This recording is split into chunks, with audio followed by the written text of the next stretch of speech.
Good evening, ladies and gentlemen, and thanks for joining us for this third edition of Distinct Talks. Tonight, I'm going to be hosting Mr. Rendani from South Africa.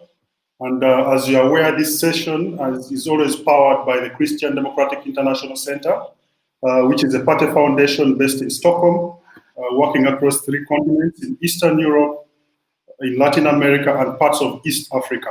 So we are glad to have Mr. Rendani Mamphiswana joining us today.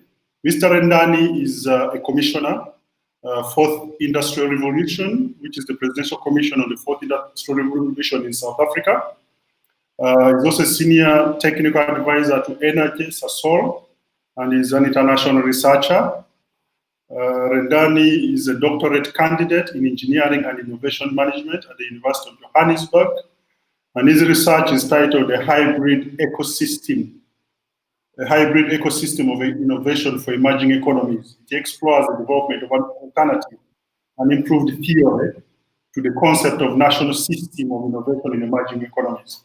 He also runs an organization called Takalani Foundation that helps towards improving learning environments for students. And he has done a lot of fundraisers to put across ICT hubs, libraries, and focused on developing tomorrow's leaders. So I'm very honored today to be hosting Mr. Rendani, who is coming live from South Africa. I'm very honored to host you, Mr. Rendani. Welcome to the show. Thank you very much, Emmy. It's quite great to be here, and I'm looking forward to the conversation. Thank you very much for sparing the time, and I'm just going to dive into this because we have a lot of ground to cover, and yet we have a very short amount of time. Because we are talking innovation toolkit for COVID-19. So we are going to talk technology. We are going to talk about the history, the present, and the future. And I just want to talk a little bit about.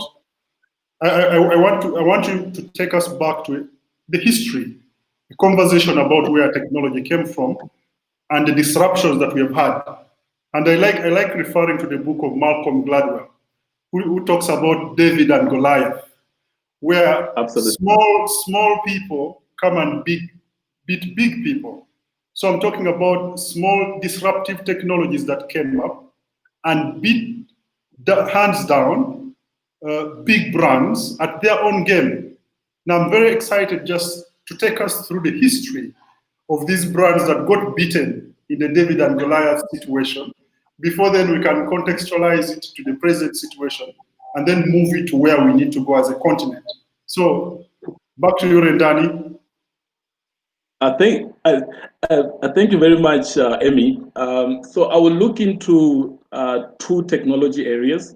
I'll look at the phones, and I'll also look at the camera as the 2 areas to focus on for today. Of course, there are a lot more technologies, that we could look at. There are a lot more industries that have experienced disruption, but for the purpose of today, let's look at these 2. So in terms of the phones, right? So Nokia emerged in the 1980s, where it was previously selling electrical cables. It almost went bankrupt. Actually, the CEO at the time committed suicide. The new CEO comes in and reconsolidates their entire business model and focuses fully now on the productions of cell phones and trying to be the leader in that particular space. In the 1990s, Nokia invests heavily around R&D. They actually had about 54 R&D labs across the globe, right? So while Nokia is being in the lead, putting a lot of investment on research, as we all know, BlackBerry, a company from Canada, emerges and almost dominates the smartphone industry, right? And just when we're getting comfortable that BlackBerry is the phone, I remember here in South Africa, there is one of the DJ who even made a song about BBM, So it was really the thing to go, everybody almost had it. But just when we are getting used to BlackBerry, iPhone comes in and iPhone takes off, right? And as we all know, Samsung has come in. Now there's Huawei as well that has come through into the particular space. So really, in a space of just over 20 years, there's a number of players, and I've only picked, those that made about change in the space, that have come in and out over the years, right? And then when we move into the camera space, right? So I'm sure most of you know about the Kodak moment, right? That people say Kodak missed it, but actually, Kodak did not miss it. In 1975, Kodak invested the first digital camera. I think they spent about 1.5 to 2 billion US dollars at the time. They really invested in this particular technology, right? But for some reason, it did not take off via Kodak. Other companies came in which they licensed into, right? And when the patent expired, right, other companies took off. And today we're talking about the likes of Canon, and one could argue that Instagram is the next level in terms of how this technology around the camera is actually moving forward, because with Instagram you can take the picture and very quickly put these things into use, right? But the question then is, how did a Nokia with all its resources, all its investment, lose out to BlackBerry? And how did BlackBerry, after capturing the market, end up also losing out, to iPhone? And I think the important thing also around Apple is that Apple was not a phone company, right? Apple had made a computer in the late 1990s. Apple had made the iPod, and this company that appears to not have any experience around phones comes in and then it takes off in terms of the phone industry, right? And I think that's a very interesting dynamic in the sense where the concept of disruptive innovation is actually at play, right? Where it is not the incumbents, right, that shape and give us the trajectory of a particular industry. In fact, what we see is that it is the new players, right, who appreciate the new world in a different way, right? They combine existing technologies. So the companies that took over from Kodak did not come up with new technologies. They took a technology that was available, they penal bit it, and when it was time to take off, they took off. In the very same way, right, around the likes of BlackBerry, the technology was already there and there was a lot of work being done. Then they come in and they combine it and offer something radically different. And thanks to the internet as well, in the late 1990s and early 2000s, they could offer a whole new experience, as such. And I think that's the key thing. Rendani, Yes. so you're saying sometimes incumbents are overrated in terms of big brands and big businesses, and yet there are opportunities for smaller businesses to come and offer new, more innovative and better products. So the aspect of incumbents is that when the trajectory has to change, right?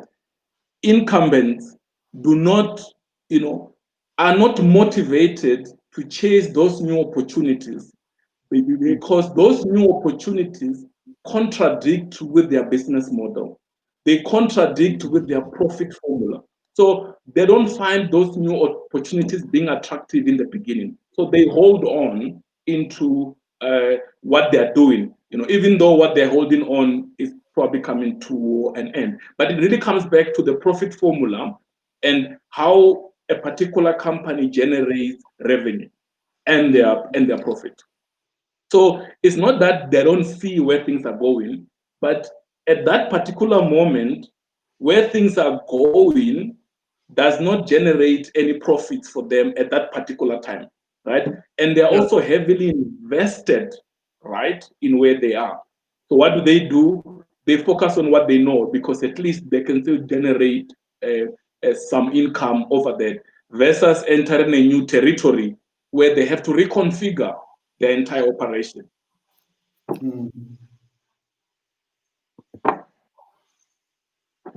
Emmy? Yes, I can hear you. Just continue. I think we have a small freeze, but it's okay. The sound is on.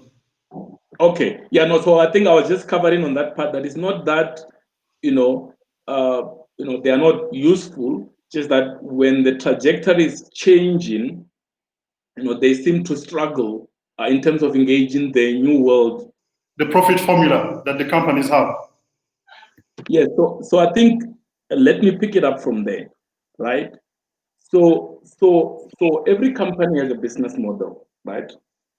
It is the mechanism through which a particular company, sometimes even the entire industry, right, generates and delivers value, right? So it makes money out of that particular formula. So all industry make money in a certain way, right? Retail makes money in a certain way, right? But then what happens when, and let's talk hotels makes money in a certain way, right? Then what happens when an Airbnb comes on board and say, no, I'm going to make money quite differently from you, right? The hotel industry, in its business model, cannot make money out of the new business model, right? And this is what I refer to as the profit formula, right? Yes. So that profit formula, right, works, in certain circumstances. When those things change, then incumbents struggle, right? What we have in history, there's only one company that I know so far that has managed to transition, right, across new business model, and that is IBM. The first computer was as big, as your garage, called the mainframe computer, right? So when the new computers started to come in, what they call the mainframe computer, right?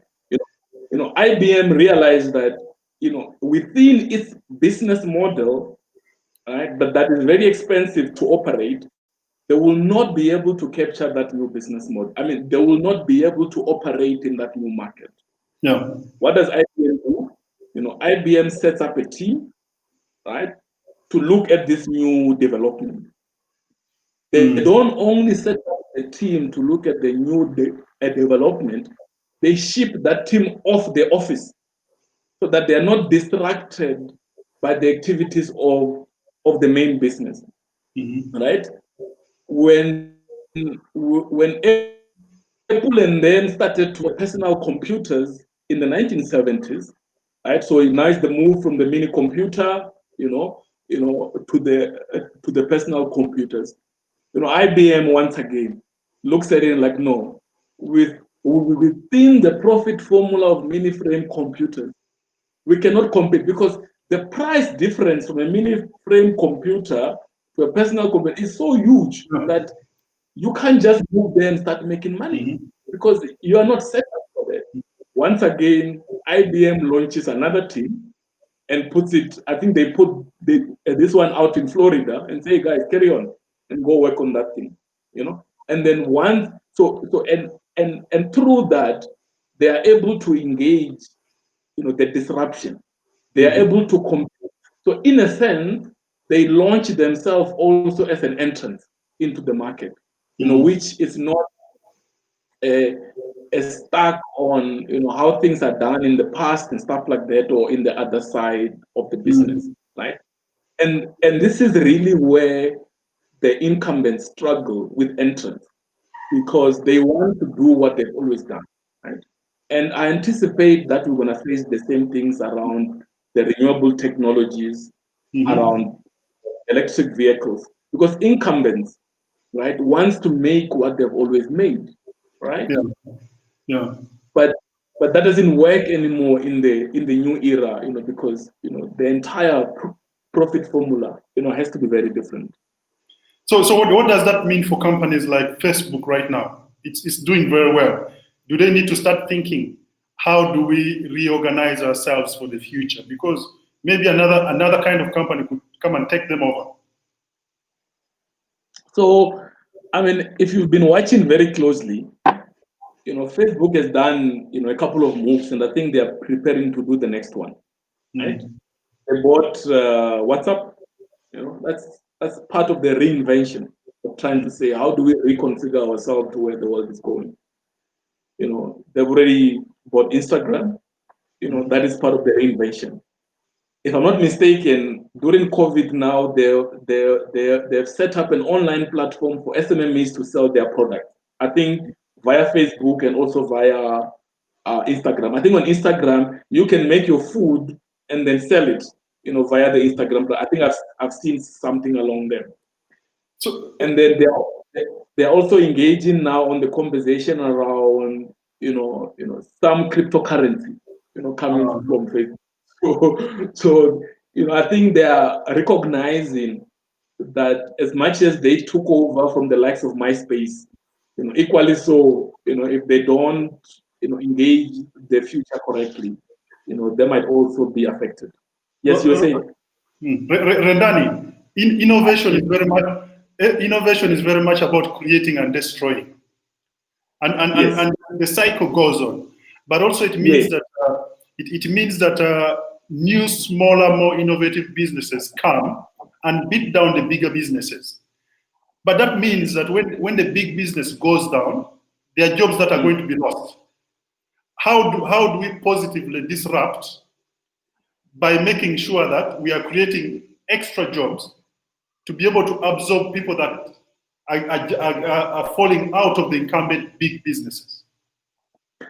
So I mean, I think for this particular one, I'm trying to think, of a particular example, and I'll try and go back, as far as the 1700s in Britain, when the first industrial revolution came in, right?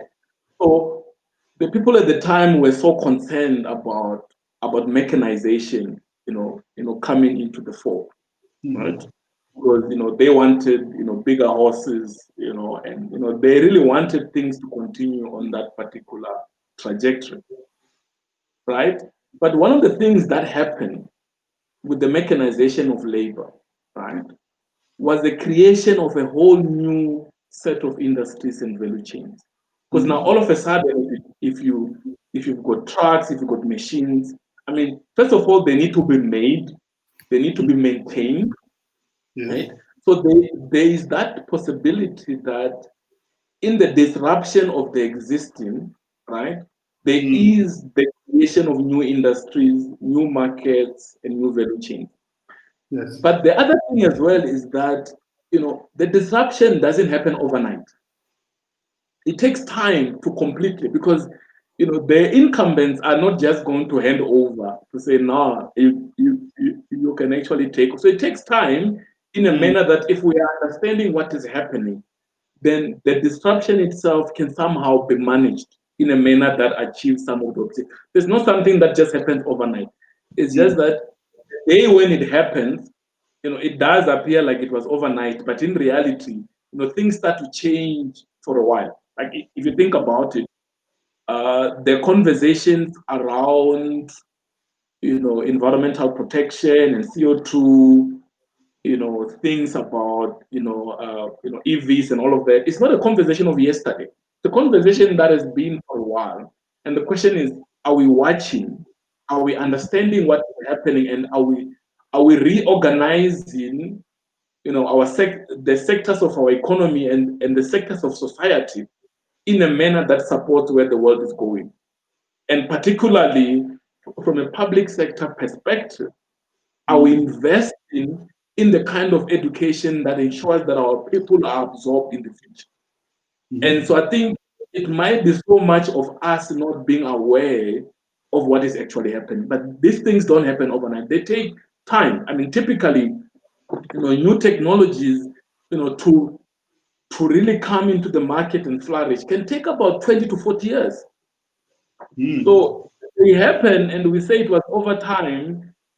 I think it says a lot about ourselves, and our ability to see the signals of, where the world is being directed to. But Rendani, but this, what kind of leadership does this require? Because I think that as the African continent, we don't seem to think long term.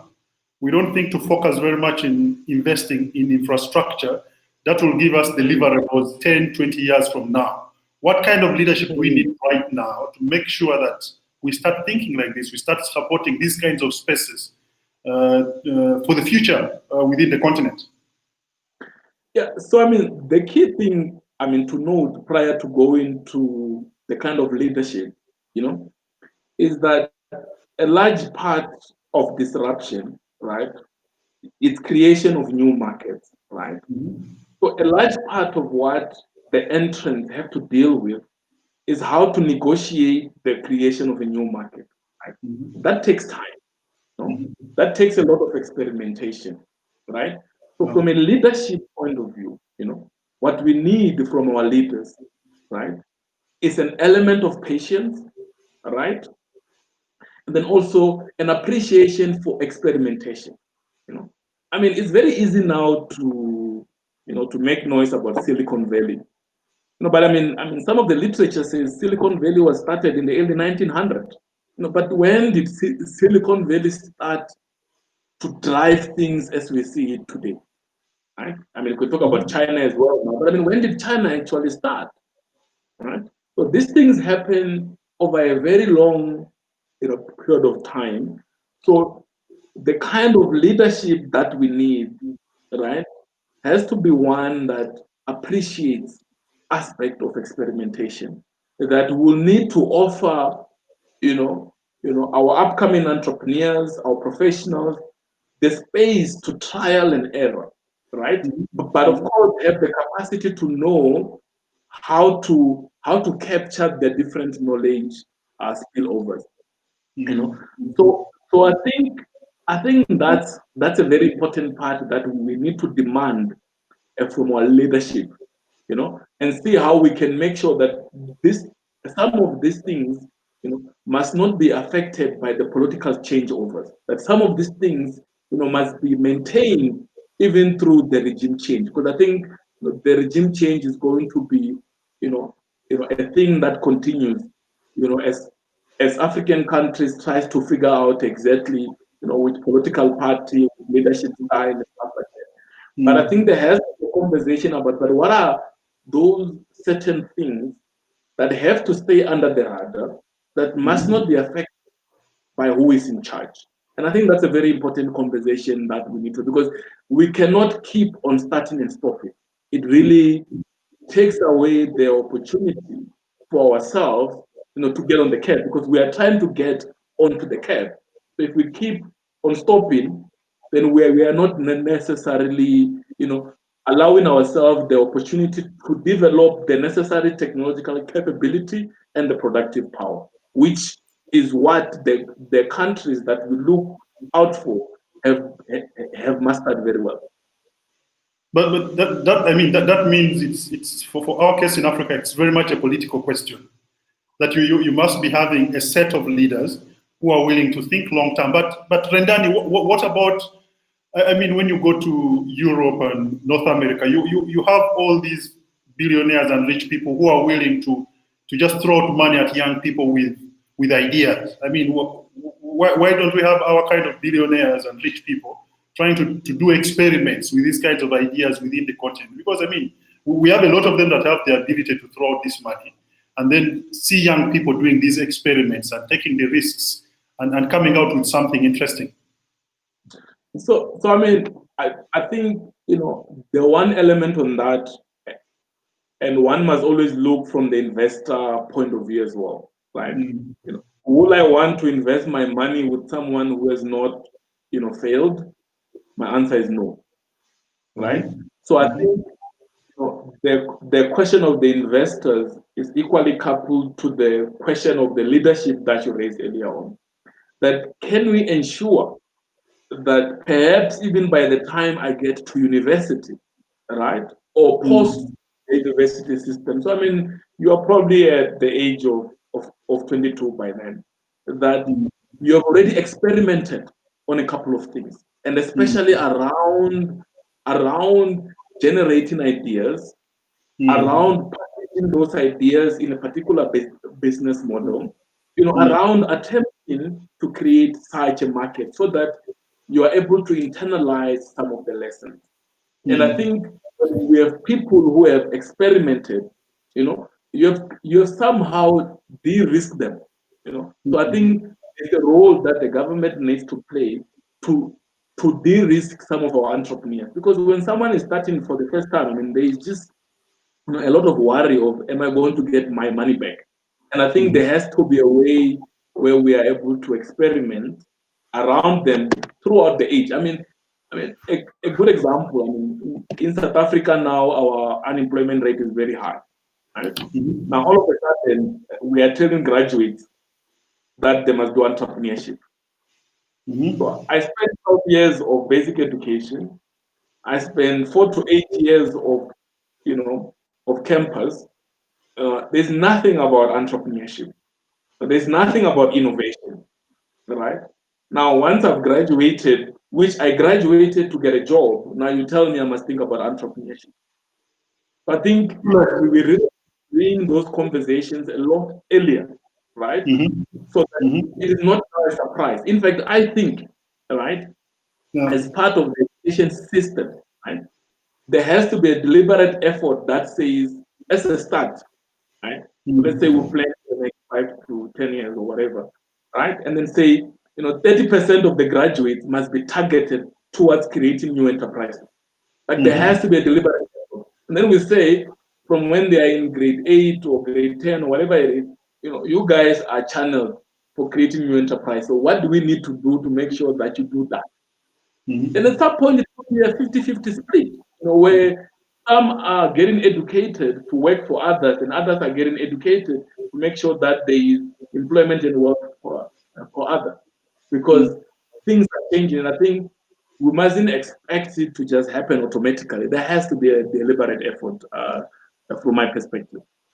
So, and that deliberate effort goes through the education system, that we must be able to streamline conversations about innovation, about entrepreneurship, and creating a new set of graduates that have the ability to come and make a contribution to our economies.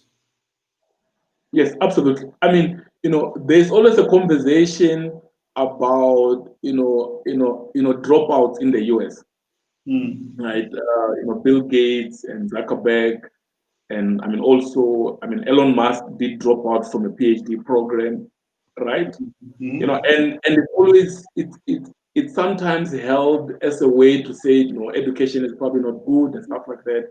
But one of the things is that perhaps in America, right, they've taught innovation and entrepreneurship so much that, when the guy finds an idea, right, and he thinks it's going to work, and he knows that there is the environment to support me when I have an idea, that guy is keen to quit. But here, think about quitting, you're just like, so who's going to fund me? Who's going to do what? There's a lot of questions that the entrepreneur needs to ask, or even just any practical person in terms of how to go about it, because, there is no confidence in the business environment to provide the necessary support. A number of our instruments are not talking together, to move from idea, into a commercial enterprise. And I think that conversation has to start from earlier on, where we are then able to say, how does this work, and how do we take things forward? I think that the education system is very key, but if we don't manage it properly, I think there's going to be a number of challenges that we'll continue to have going into the future. But there has to be a deliberate effort. It's not going to happen by itself. Okay. The deliberate effort is very critical. Rendani, as we almost start to wind up, the future.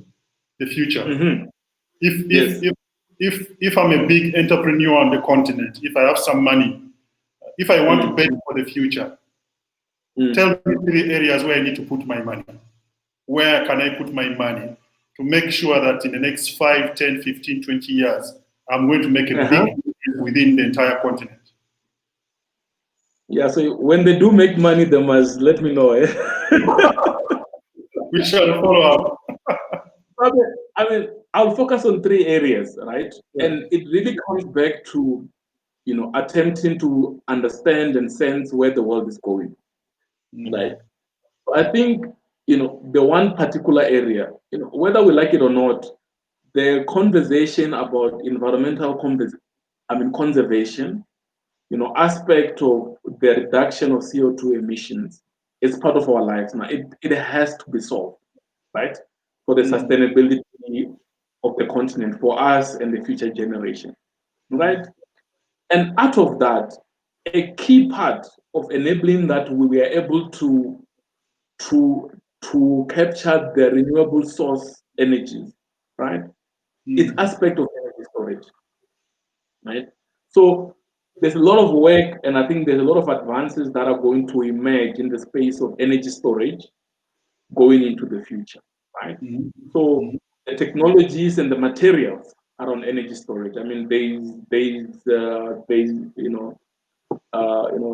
vanadium, there's lithium, which, by the way, it's pretty much right here in the continent. But those things are key. So I think advances in material sciences, for improving the energy density of our energy storage technologies, is quite key. And I think we must figure out, how all of that must move. And part of that, considering that, the energy systems of the future might be quite distributed. The question is, how we still connect these things up to make sure that, their energy is well distributed, across all sectors of our society. So I think that's number one. Number two, I mean, the aspect of eating, it's not going to go away, right? But I think we are bound to experience a new consumer going forward. A consumer who's very picky about, where the produce come from, what were the inputs in the produce, was it some other technologies that I don't understand? What kind of manure did you put in, right? So I think aspect of tracing, across our food value chain is very, very important. Right? So I think investment in those technologies and the logistics, that ensures such information is readily available. I think that will be key going forward. And I think I see a lot of opportunities even in South Africa. And I'm quite aware in Nairobi already they are doing some work around that, where they are moving things from the farmers to market. And I think as we work on the technology and ensuring that when I hold an apple, I'm able to tell, where that apple comes from and, what the story around it and stuff like that. I think as consumers, we are going to be sophisticated going forward, just being picky. And I think the COVID is probably adding quite a bit around that. Okay. Right? So I think there is something there. Then the last part, or the last area that is also increased by COVID. I think the aspect of handheld medical devices, right? I think we are moving into a space where there will be an expectation that if I need to fly somewhere else, out of the country, or that they will need to know certain things about myself, right? And I think waiting for such things from the doctor, is going to become a thing of the past, right? So I think there's a lot of room, around advances in medical devices, right? So I think, part of what needs to happen, we really need a lot of the stuff to move, from the domain of intuitive medicine, right, to precision medicine. So I'm not sure if it will be a phone, or if it will be a device, or if it will be a chip on your forehead. I'm not sure as yet how that evolution is going to be, but it's going to be needed because the volume of the checks and balances for health, for travel purposes, are bound to be a lot more, that it is likely to be a massive frustration, right? So there's going to be, I think there's a market that is waiting to be moved even further. So I think those three areas will be quite quite key.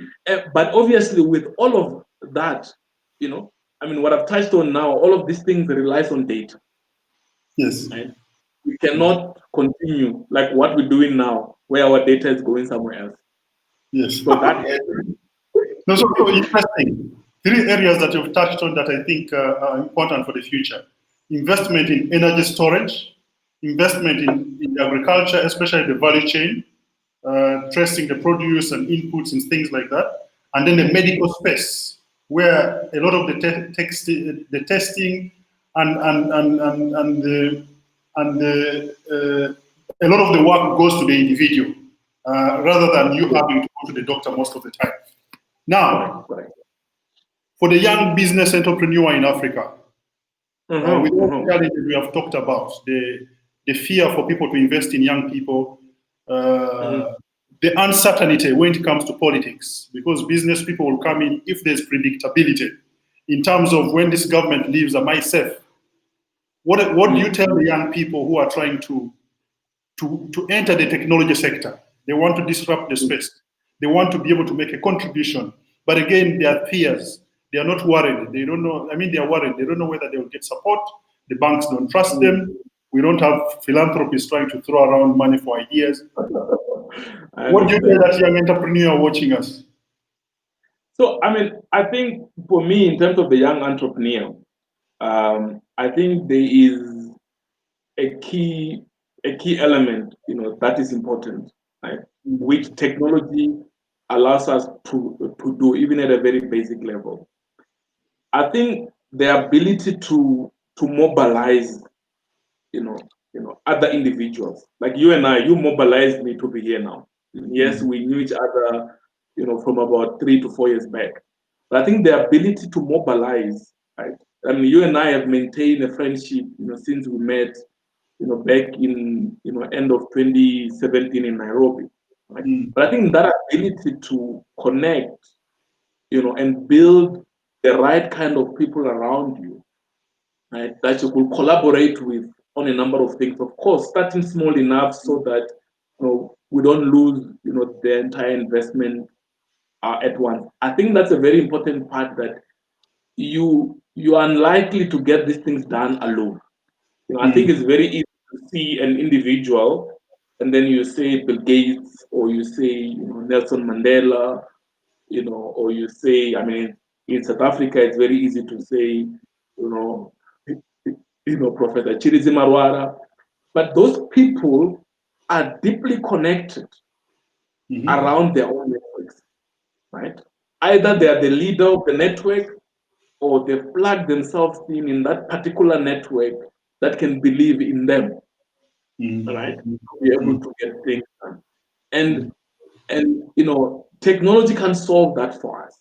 We need to be able to pick up the phone and make the text or make the phone call and remain embedded and connected to the kind of people that we think that we are able to move forward. Right?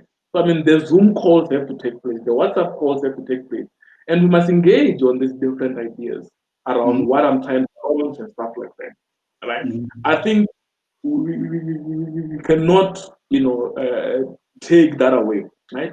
And even if there is, the regime changeovers, or the pandemics as we have it now, right? It's easy to look at it at a bad light, but the pandemic is an opportunity. From an innovation point of view, everything is at its lowest right now. So you can actually launch, new things. There's new markets being created right now. So even in the regime shifts, right? The question is, and I like this, this phrase, of, we need to be able to use innovation as a lens to look through what's happening.